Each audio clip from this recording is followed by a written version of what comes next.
going on, everybody? VVV Paradise here, bringing you Legends of the League, a new show where I'll be taking personalities from the world of League of Legends and showing a little bit of insight into who they are. And this week we have someone the community is very familiar with. Have Siv HD joining us. Sir, how are you doing tonight?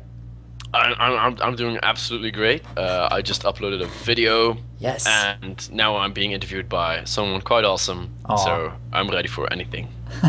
Well, thank you so much for joining us. And if you could, just to kind of get things started, tell us a little bit about yourself. Not the League of Legends personality we see in your crazy videos that you upload, but you as a person, your name, where you live, your schooling background. Tell us a little bit about you. I can actually tell a lot. Talk about that for ages. My name is Robert van Eindhoven. I'm from Eindhoven, where I've grown up. I've went to several schools. At the time, I didn't really know what I was doing. I didn't know what I wanted to become. But together, they all contributed to what I'm doing now. Because I started off going into high school, a special high school, where I was allowed to do acting much more, like 8 hours a week.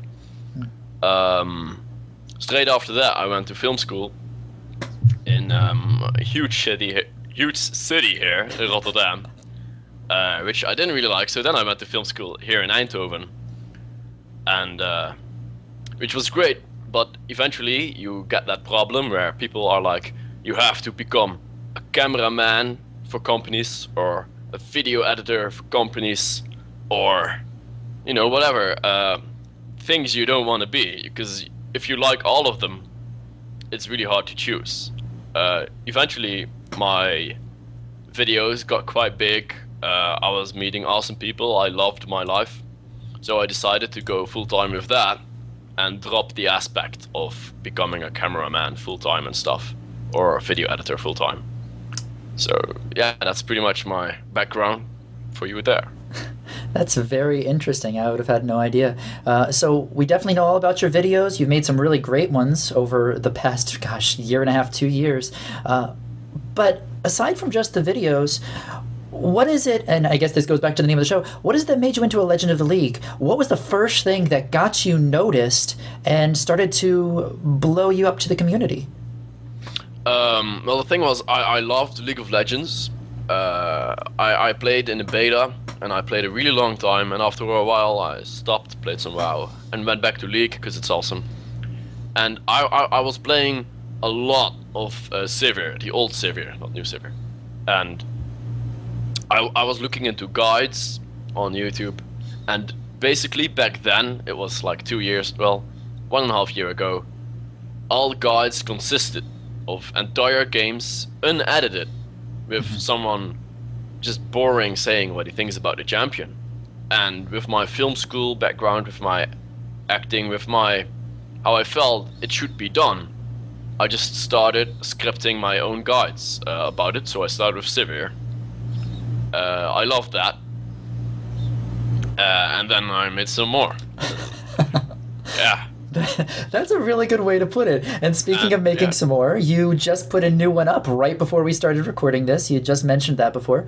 About how long does it take you to get one of these together when you edit one together? It really depends. Basically right now I have 3 formats. I have my guides, which take me really, really long, because I'll be testing things like different champions. What do I think is coolest? I have, you know, this ranking of priority, like I want things I want to make a guide of. Guides take me ages. They basically, you have to play at least 10 games, you know, and that's not true. You know, professional gamers will say you'll have to play 200 games to master a champion. But for me to make a guide, I will want to have played at least 10-20 games. Fortunately, I played most champions over that already, but yeah, for a guide. And then you go into sorting, which is like you fraps all the shots from your replays. And that's a really boring process, because you'll be sorting 100 little video files into stuff. So basically that would take me a full day, just because I don't feel like doing it. And in the end, editing is something which can take between 3 and 8 hours. which I always do in one go. I never, because I'll be so motivated, like, oh, this is good, I want to make this up. So for a guide takes long, but you know, a vlog, it's just an idea. You consider the things you want to talk about, and then you just make it. And I have my combo videos, which is basically something awesome happening in League of Legends. You voice it, you fraps it, sometimes you film it, and you edit it, and it'll take, give or take, 6 or 4 hours to make, aside from making up the idea. Sure. Yeah. Yeah, and just like this new one, the Shentheon, which was a really great idea. I liked that a lot. Or the Wombo Combo video, which is, I think, a personal favorite of a lot of people. Yeah. How do you decide what you're going to be doing next? You've got these combos, these vlogs, these guides. What is the process into determining which one of these you'll be making next? Well, basically, I just make what I think will be great. So sometimes I usually get these ideas when I'm like in the shower or in bed or bored, and I'm already working on videos, and then I make up a better one, and I just drop what I was doing and make that one instead, and finish the other one later. I really always do what I feel like doing, and that sounds great, but it can also be a little bit stressful because you do have to live up to expectations a bit, especially since I've grown a bit now. Yeah, you've developed quite the following on your YouTube channel. And part of that, I guess, is because you have such a crazy style to your videos. You've tried a lot of things that a lot of people wouldn't necessarily play. And what inspired you to do that? Was it that no one else was really tackling these characters being played in such a way, or what's the reason? Yeah, well, ever since beta, me and my friends were always interested in surprising our enemies. When I started with my Sivir guide, it was like really normal. It was, well, it was new because people weren't making guides yet this way. But of course, I can't be doing that every single time. Doing a normal guide in the same style, I thought people would get bored.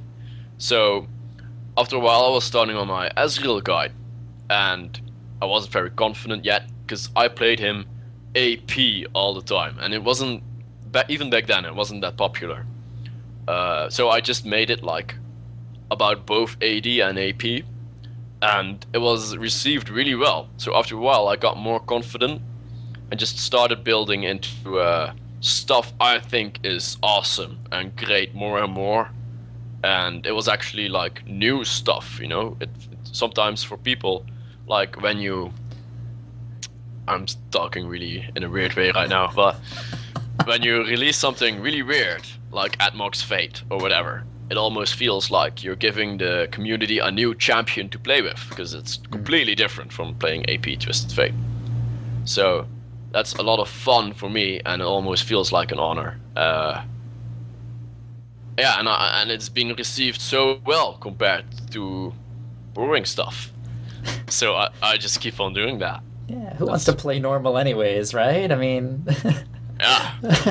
Hey, so, okay, speaking of your older videos and what you did in the past, and kind of what we've talked for a few minutes now, and one question I hear so often, what was brought up, I made a thread on Reddit to get questions from the community. One thing I've heard over and over is that your real voice? One Redditor referred to it as golden and legendary.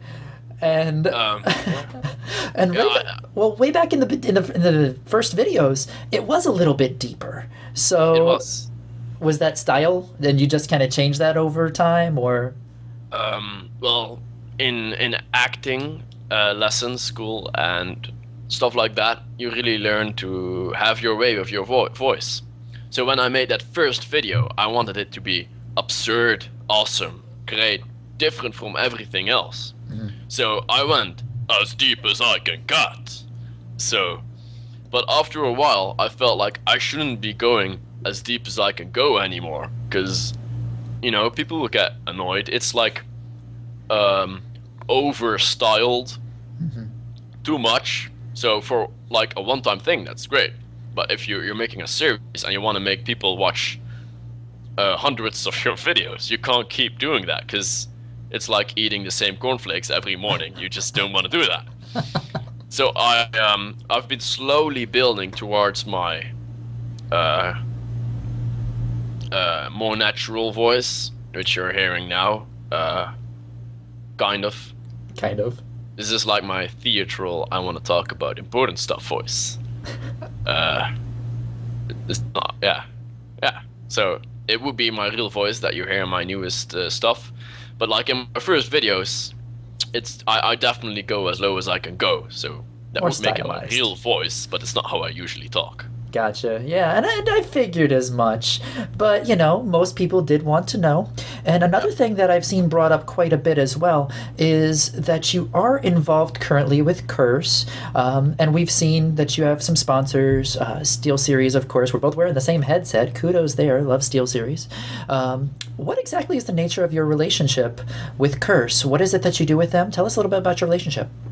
Well, I'm gonna start before Curse. Before Curse, I was making my videos, and I slowly wanted to get out there because I was still in film school when I started for the first half year, and I wanted to turn this into my job because I thought this is like way better than anything I will ever achieve in the normal cameraman or video editing life if I make this work. So one of the things on the list was, of course, sponsors. So eventually Rocket took me in first. Great people, definitely. After that, SteelSeries took me in. And they've been really good to me. I just gave them what I could, and they gave me back what they could. So I love that.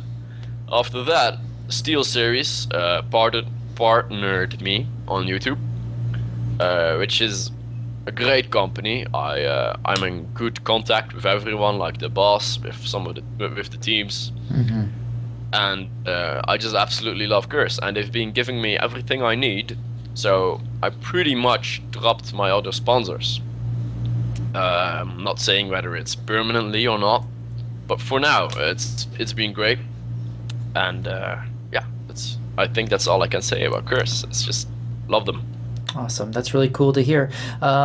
It's cool that you said that you love them, and many people actually express quite a love for you as well. In that same Reddit thread, one person said, "Is it normal to be in love with you even though I'm a male?" And another Redditor asked if you had a woman in your life. With that being said, there was quite a bit of, hey, what's the deal going on there?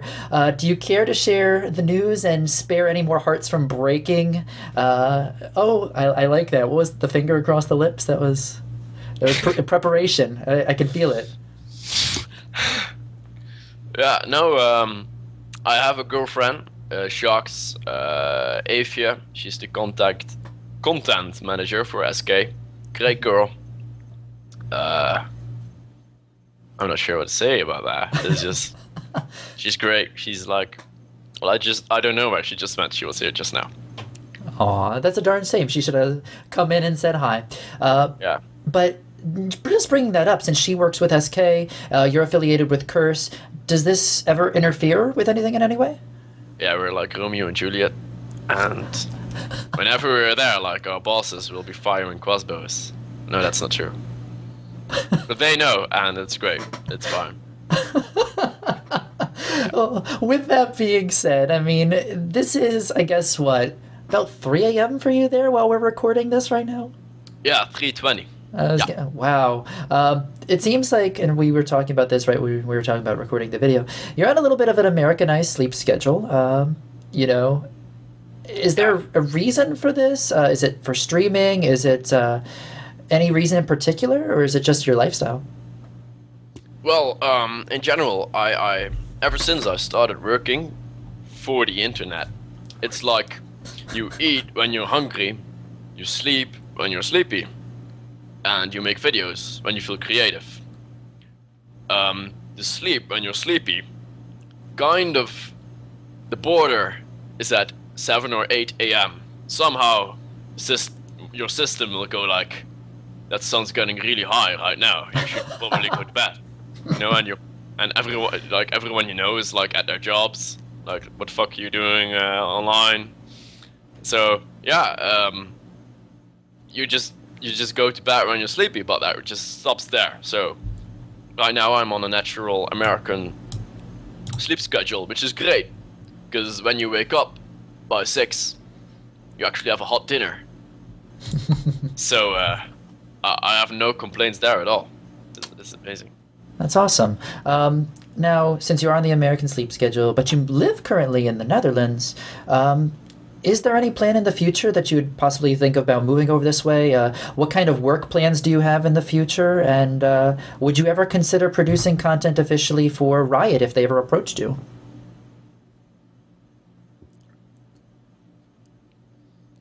I do have really cool plans, maybe for Season 3. They might involve America, might involve Europe. It's like difficult for me to talk about this. I do want to grow into bigger and better things. Gotcha. Yeah. All right, I gotcha. It's a really sensitive topic. I gotcha. We'll drop that. We'll just go on to something else league related real quick. Will you be flying over for the Season 3 finals? Has that been settled yet? Yeah, I do plan to do that. It's not like absolutely sure, but it's pretty much at 97%. Because I'll be staying at the Curse mansion, and I'll just get a flight there and go to the awesome finals. Awesome. Yeah. I've heard they've got some really cool stuff planned. While you're here, have to ask your pro opinion. Who do you feel will win it all? Well, it's not a feeling. M5 will win this. Oh. M5, straight from Europe. Not even a little bit of hesitation there. You are dead set. Okay, so since you're so set on that, who will take second place? Second place. There we go. That way, there's a little bit more thought involved. Oh, it's so difficult. I was gonna say the thinking cap is coming out. I see that. Yeah. Oh my god, I'm making the video boring. Well, I would have to say, like, TSM for their obvious recent plays, or one of the fantastic Asian teams that's coming in. Mm-hmm. They're pretty much all great, and I haven't really looked into who might be second. You're just first. Yes, concerned about the first place. That's what matters. Yeah. I like that. It does. All right, that works. All right, we're getting close to wrapping this up because I definitely want to let you go on your way. I know it's about almost, 3:30 at this point out there. Give us at least one thing that we can look forward to. I know you can't say too much because we've already, I guess, kind of tiptoed around some things that might be coming. What is coming up, though? Something that we could look forward to in the future of Siv HD? Something that we should see soon? I'm gonna look into stuff like being AD carry more, because I haven't done that yet. And I'm actually gonna look into sharing knowledge about being a content creator more. That's awesome. Because we need more good videos. There's not enough good videos. Awesome. So definitely for Season 3, good videos is what we need. Cool. Before we do wrap this up, any shoutouts that you'd like to give? Well, of course, to Curse. Both Team Curse EU, Curse NA, to Steel Series for your fabulous hats. It really looks nice on you. And well, I'm not gonna give a shout out to you because you were gone just now when we were talking about you. I can't believe you, Sjokz. What is this? He says, "I can't believe you, Sjokz. What is this?" You at least say hi. Sure, that's even in the camera. It's totally there. That works. Okay. I'm really tired. This is bad. You're tired? Yes. From all the hard work? Yes. That's amazing. Of bringing you drinks. Well, that's true. It's and quite keeping many. you entertained. Let's not go into specifics. All right, then. Siv HD, you are the man. Thank you so much for being here for the first episode of Legends of the League. Before we turn this off and go on our merry ways, who do you think we should bring on the show next? Because I'm feeling like we should ask the community, but I want your opinion. That's a difficult question. Oh, Because there's so many awesome people in the environment. Well, of course, you would probably want to have really talkative people who are even more talkative than me. So I would like edge into people like Saint Vicious, but also maybe even people that are not pro gamers, like Riot employee or other YouTubers that are awesome, like, or streamers, you know, like Phantom Lord, Definitely. Spazzy, people like that. They're also all really cool. Definitely. So yeah. Cool, yeah. I definitely want to know what the community thinks. Please leave a comment below on who you think we should bring on for the next episode of Legends of the League. If you have any feedback for me on how to make this show any better, please let me know. On Twitter, it's VVVParadise. You can also email me, paradise@vvv-gaming.com. I'll make sure to respond to all of you. I really greatly appreciate you for tuning in. And once again, Siv HD, you are the man. Thank you so much for helping get this project off the ground. Thanks for having me. Oh, Yeah. definitely, man. It's been an honor, and hopefully after a few more episodes we can get you back on, catch up, and see how those Season 3 plans are coming along. Yeah, definitely. That would be great. Thanks. Awesome. Robert, I think it is, or is it more of the B role there? Did I... Yeah, you have to have the Nordic feel. The Nordic. Robert van Eindhoven. Robert. That was horrible. You know, you would think that someone with the last name of Kuntz would have a better Nordic feel to him. Yeah. I don't know. But... Guns. Thank you so much. Everyone have a great night, and thank you for tuning in. Yeah, cheers.